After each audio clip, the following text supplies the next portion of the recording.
Hello guys, welcome to my YouTube channel Pankaj automotives. तो आज हमारा टॉपिक है स्पार्क प्लग। आज हम स्पार्क प्लग के बारे में पढ़ेंगे। सबसे पहले हमारे माइंड में क्वेश्चन उठता है, स्पार्क प्लग है क्या चीज़, उसका काम क्या है, वर्किंग कैसे करता है और उसके पार्ट्स कौन कौन से हैं, उसका यूज क्या है, उसके टाइप्स क्या हैं। तो आज हम स्पार्क प्लग के बारे में पढ़ेंगे।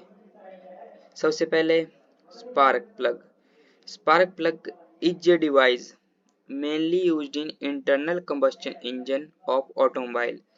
स्पार्क प्लग का उपयोग इंटरनल कंबस्शन इंजन में किया जाता है। The main function of spark plug is to conduct the high potential from the ignition system into the combustion chamber। हमारा स्पार्क प्लग जो जिसका मेन कार्य है कंबस्शन चैम्बर में इग्नाइट करना, मतलब स्पार्क करना, इसका मेन कार्य वही है। और ये जो भी हमारा करंट जो हमारा करंट डिस्ट्रीब्यूटर से आ रहा है या इग्निशन कॉइल से आ रहा है, उसको हाई पोटेंशियल, मतलब इसको हाई, उसके जो केबल लगी होती है, जो डिस्ट्रीब्यूटर कैप से हमारी हाई पोटेंशियल केबल आती है, उसके जरिए उस करंट को ज़्यादा मात्रा में फ्लो करवाना। और it provide the proper gap across which spark is produced by applying high voltage. तो जो स्पार्क प्लग के बीच में स्पार्क प्लग की इलेक्ट्रोड और जो इलेक्ट्रोड होता है, सेंट्रल इलेक्ट्रोड और दूसरा इलेक्ट्रोड होता है, उसके बीच में जो गैप होता है वो 0.5 mm से लेके 0.7 mm के बीच होना चाहिए। जो हमारे छोटी गाड़ियों में उपयोग होने वाले स्पार्क प्लग हैं, जो इंसुलेटर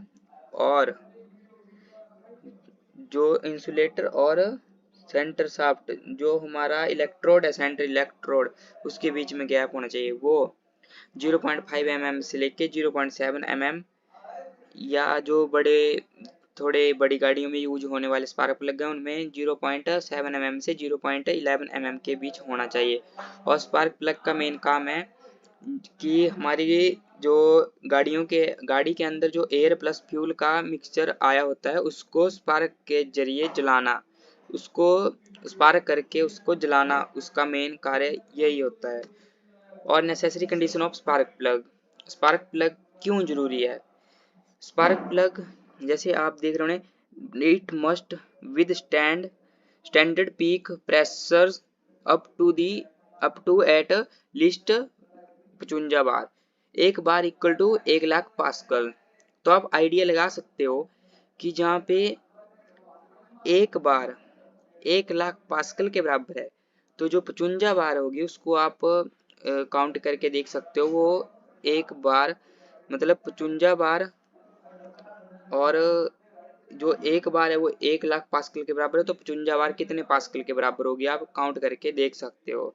आप आइडिया लगा सकते हो, उतने प्रेशर के साथ वो स्पार्क प्लग स्पार्क करता है, वो उतने प्रेशर के साथ करता है। और जो इस पे it must provide insulation between two electrode to prevent short circuiting. जो इसमें इंसुलेशन दी होती है, जो सेंट्रल इलेक्ट्रोड के ऊपर जो इंसुलेशन दी होती है, वो हमारे प्लग को शॉर्ट सर्किट होने से बचाती है।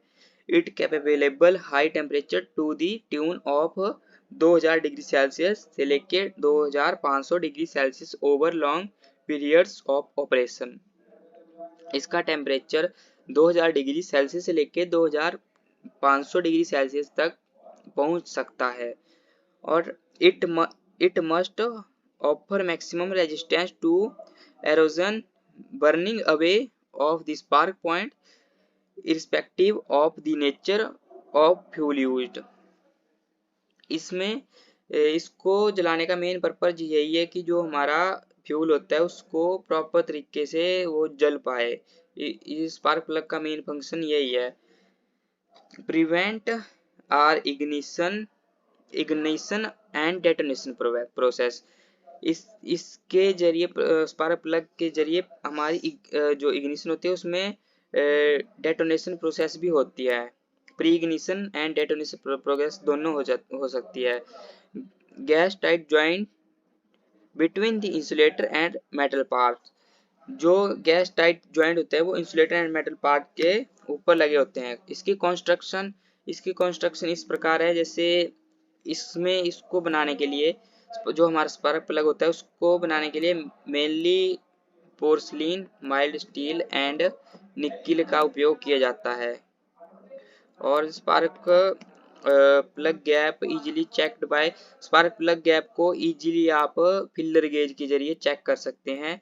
और इसको जो इसकी अकॉर्डिंग टू मैन्युफैक्चर, जितना जो मैन्युफैक्चरर के अकॉर्डिंग जिसने मैन्युफैक्चर किया उसने जो वैल्यू रखी है उसके अकॉर्डिंग आप इसको रख सकते हो। जैसे मैंने बताया 0.5 mm से लेके 0.7 mm के बीच इसको रख सकते हैं।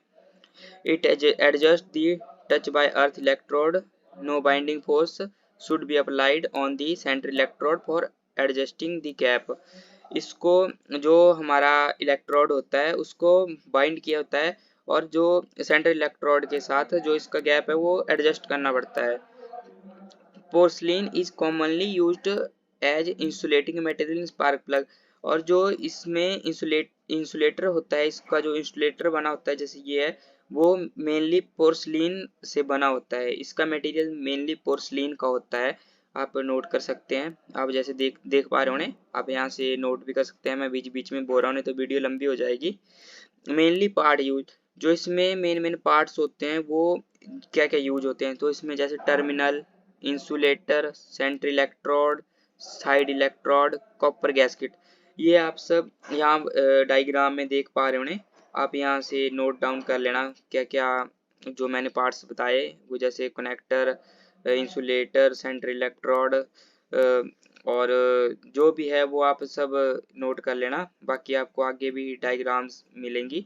और इसका जो साइज होता है वो according two cylinder of reach होता है, वो रीच के आधार पर इसका साइज होता है। जैसे इसकी कॉस्ट है, इसकी कॉस्ट मिनिमम 120 से लेके मैक्सिमम कितनी भी हो सकती है, वो तो फिर अकॉर्डिंग टू व्हीकल डिपेंड करता है। और इसके टाइप्स में आ गए, टाइप्स ऑफ स्पार्क प्लग में जैसे नंबर 1 पे आ गया हमारा अकॉर्डिंग टू रीच के आधार पर। तो रीच के आधार पर हमारे पास आ जाता है शॉर्ट रीच में हमारे पास 95 mm, इसकी जो शॉर्ट रीच होती है वो मैक्सिमम 9.5 mm तक हो सकती है। मीडियम रीच में 12.7 mm तक मीडियम रीच हो सकती है, जो मीडियम रीच वाला स्पार्क प्लग होता है। और लॉन्ग रीच में हमारे पास 19 mm तक, जो लॉन्ग रीच जो सबसे ज़्यादा रीच वाला स्पार्क प्लग होगा वो 19 mm तक उसकी रीच होगी। नंबर 2 पे आ गया according to heat construction. Heat construction के आधार पर दो स्पार्क प्लग होते हैं, एक होता है हॉट स्पार्क प्लग और नंबर 2 पे कोल्ड स्पार्क प्लग। जो हॉट स्पार्क प्लग होता है वो मेनली लाइट व्हीकल, जो छोटी गाड़ियाँ होगी like car, like bike, scooty या जो भी टू व्हीकल होगा उनमें उपयोग किया जाता है। और जो कोल्ड स्पार्क प्लग होता है वो हैवी व्हीकल्स में होता है, कार्स में भी maximum hot spark plug use होता है। और अकॉर्डिंग टू कंस्ट्रक्शन के आधार पर हमारे पास 2 टाइप्स ऑफ स्पार्क प्लग होते हैं, नंबर 1 सिंगल पीस और number 2 clean label spark plug. और जो सिंगल पीस स्पार्क प्लग होता है उसको हम खोल नहीं सकते, ओपन नहीं कर सकते, और जो क्लीनेबल स्पार्क प्लग होता है उसको हम खोल सकते हैं, उसको रिपेयर कर सकते हैं। और आपको यूजेस आपको पता ही है, mainly use only in petrol vehicle, इसका यूज हम ओनली पेट्रोल व्हीकल्स में करते हैं, क्योंकि आपको पता है स्पार्क प्लग का यूज वहीं होता है जहाँ पे पेट्रोल, जहाँ पे हमें फ्यूल को जलाने की ज़रूरत होती है। तो फ्यूल हमें पता है पेट्रोल व्हीकल में जलाना होता है, क्योंकि डीजल व्हीकल में डीजल और एयर को हम कंप्रेस करते हैं। और इसके पार्ट्स आपको जैसे मैंने बता दिया, terminal, shell, resistor, insulator, centre electrode, ground electrode. ये टर्मिनल का काम जैसे आप देख सकते हैं, जो भी हमारी हाई वोल्टेज है उसको इग्निशन कॉइल से जो हमारी हाई वोल्टेज आ रही है उसको स्पार्क प्लग के साथ कनेक्ट करने का काम जो है टर्मिनल करता है। और रजिस्टर का उपयोग जैसे आपको पता है रेडियो वगैरह में भी होता है। तो रजिस्टर का काम आपको वैसे मेनली सबको पता है, रजिस्टर करंट को छोड़ता पकड़ता है, मतलब कम ज़्यादा किस मात्रा में भेजना है उसको सारा रजिस्टर देखता है।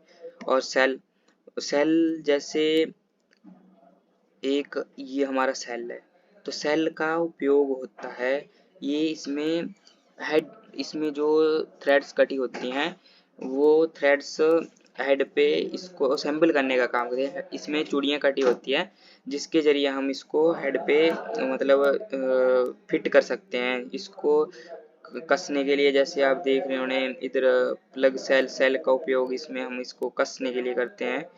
जो भी हमारे पास चूड़ियाँ कटी होती हैं उनको कसने के लिए, जो ये जैसे यहाँ पे 17 नंबर पाना लगता है, चाबी लगती है, रिंग स्पैनर लगता है, या जो स्पार्क प्लग स्पैनर होता है टूल होता है वो लगता है। तो उसको कसने के लिए हम 17 नंबर का ये हमारे पास 16-17 नंबर का मैक्सिमम, या बड़ी गाड़ियों में जैसे 21 नंबर का होता है ये दिया होता है, तो उसको हम सेल बोलते हैं।